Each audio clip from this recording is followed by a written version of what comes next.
আসসালামু আলাইকুম এভরিওয়ান। আজকে আপনাদের মাঝে যে দুইটা রুলস নিয়ে আমরা আলোচনা করব খুবই ইম্পর্টেন্ট। রাইট ফর্ম অফ ভার্বের দুইটা রুলস খুব ইম্পর্টেন্ট। আপনি 9-এ পড়েন, 10-এ পড়েন বা যে কোনো মানে এসএসসি পরীক্ষার্থী, ইন্টারমিডিয়েট পরীক্ষার্থী, অ্যাডমিশন পরীক্ষার্থী এবং বিসিএস জব যত কিছু আছে, এই দুইটা রুলস আপনার ইম্পর্টেন্ট আমি বলবো একদম ইম্পর্টেন্ট। তো যারা রাইট ফর্ম অফ ভার্ব নিয়ে কাপাকাপি করেন তাদের ভয় দূর করার জন্য আজকে আমি আসছি আপনাদের মধ্যে দুইটা রুলস নিয়ে। সেই দুইটা রুলস হলো যে খুবই ইম্পর্টেন্ট, আপনারা খেয়াল করেন। হয়তো আমার ক্লাসটা একটু লম্বা হবে, তবে একটু দেখার চেষ্টা করবেন।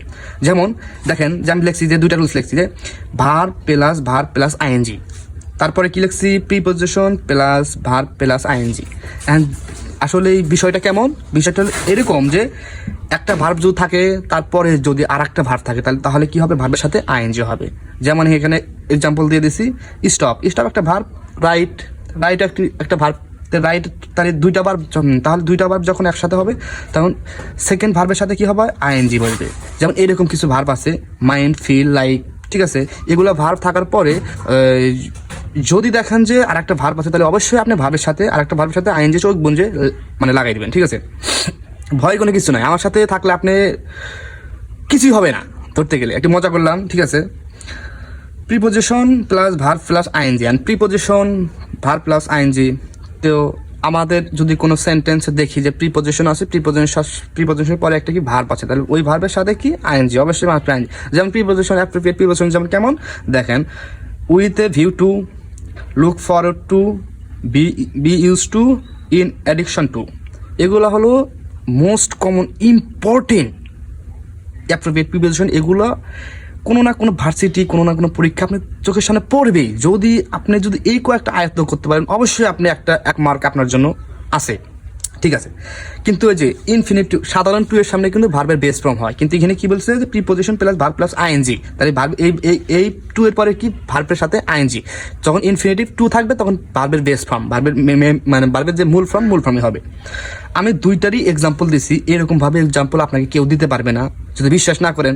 ধরেন যে আমিও পারি না এর মানে আপনিও এর অর্থ পারেন না, ঠিক আছে। অর্থ পারেন না এর কোনো মানে নাই।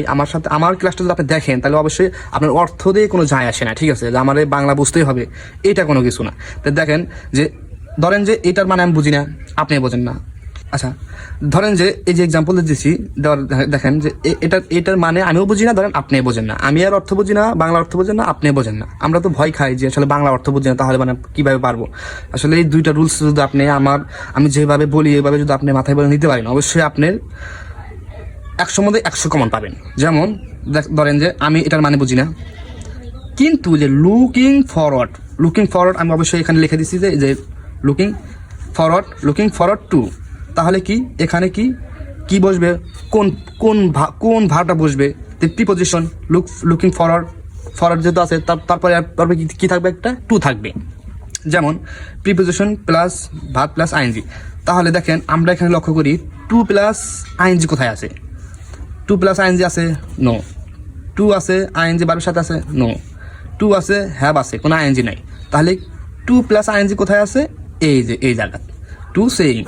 তাহলে কি আমি কিন্তু একদম সহজেই কিন্তু এই জিনিসটা কি সলভ করে ফেললাম, ঠিক আছে। তো আমি এর বাংলাও জানি না, বাংলা মানেও জানি না, কিছুই জানি না, কিন্তু আমি কার মাধ্যমে এটা সলভ করলাম, রুলসের মাধ্যমে, ঠিক আছে।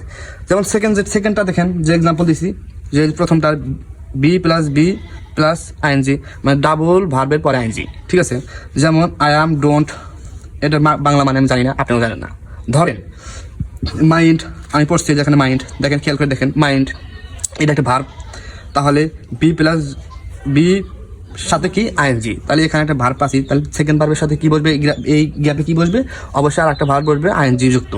তা আমরা এখানে খুঁজবো, আর কোনো কিছু দেখার সময় নেই, এত ওয়ার্ড দেখার সময় নেই, ঠিক আছে। আমরা খুঁজবো কি ভার্বের সাথে আইএনজি। টু প্লাস হেল্প ভার্বের সাথে আইএনজি আছে, নো। হেল্প ভার্বের সাথে আইএনজি আছে, নো। হেল্পিং অবশ্যই ভার্বের সাথে আইএনজি আছে, তাহলে কি এটা রাইট। ফর হেল্পিং, ফর তো নাই, এটা হবে না। তাহলে কি ভার্ব প্লাস ভার্বের সাথে আইএনজি, যদি বলতো যে ভার্ব প্লাস ভার্ব ফর থাকবে তারপর আইএনজি, তাহলে এটা অবশ্যই হইলাম, এটা অবশ্যই হবে না। তাহলে কি একদম সহজ, এর থেকে সহজ ভাষায় আপনাকে কেউ রাইট ফর্ম অফ ভার্ব শিখাবে না। অবশ্যই আমার ক্লাসটা একটু বোঝার চেষ্টা করেন, একটু ভালোভাবে দেখবেন, দরকার হলে যে কয়েকবার আপনি দেখবেন যে একবার না একবার বুঝে ফেলবেন। ঠিক আছে, আজকের বার এখানে শেষ।